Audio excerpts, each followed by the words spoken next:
Sir Arlene, ito po medyo maiba po na tayo ng konti para naman sa sektor po ng mga kaguruan sa bansa dahil isinusulong po ng isang senador, partikular na si Senator Risa Hontiveros, yung 15,000 po na aumento sa sahod sa lahat po ng public school teachers at personnel na kung saan dito po sa ilalim po ng dagdag sahod for public basic education teachers and employees act, plano po itong ipamahagi sa loob ng tatlong tranches. 6,000 pesos sa unang taon at 5,000 sa ikalawa at 4,000 naman po sa ikatlo. Any reaction po sa bagay po na to, Sir James?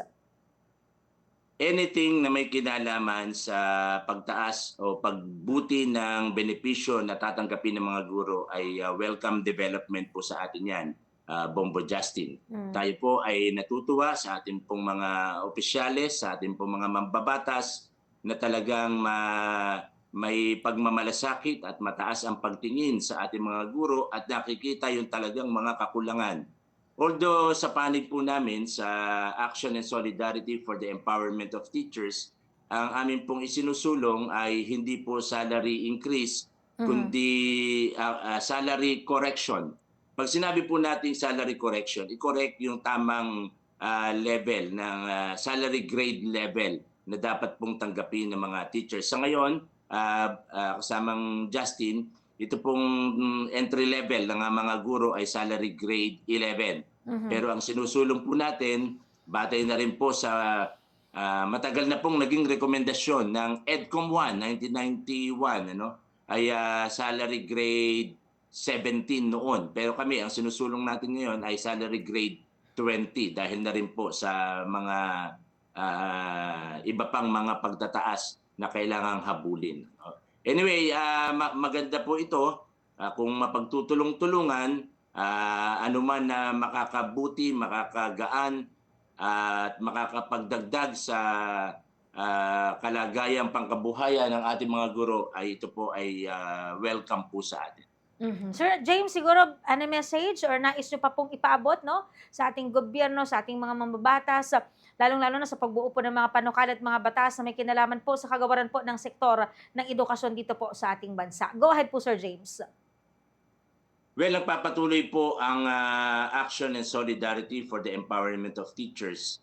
Gayon din ang iba pang mga organisasyon ng mga guro sa pananawagan sa ating pamahalaan na tingnan mabuti ang kalagayan ng ating edukasyon.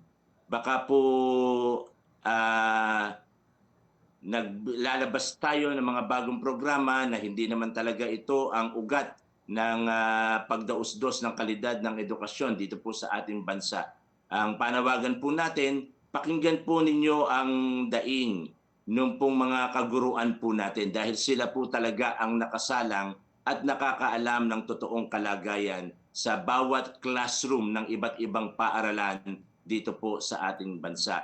At tayo naman po, lagi natin sinasabi na willing po ang mga kaguruan, willing po ang mga organisasyon o mga unyon na kumakatawan sa mga kaguruan po natin para pag-usapan at pagtulungan po kung paano talagang makakamit natin ang totoong pag-angat ng kalidad ng edukasyon sa ating bansa. At sa ating po mga kaguruan, hindi lamang po dito sa Central Zone, ay kundi maging sa buong kalaganapan ng ating bansa ay patuloy po tayong gawin natin ang patuloy ang ating mga tungkulin, mahalin po natin yung ating mga mag-aaral, mahalin po natin yung ating sinumpaang tungkulin na tayo po ay maging instrumento para makapagtawid, makapag-ambag ng kaalaman at kakayahan sa ating pong mga mag-aaral.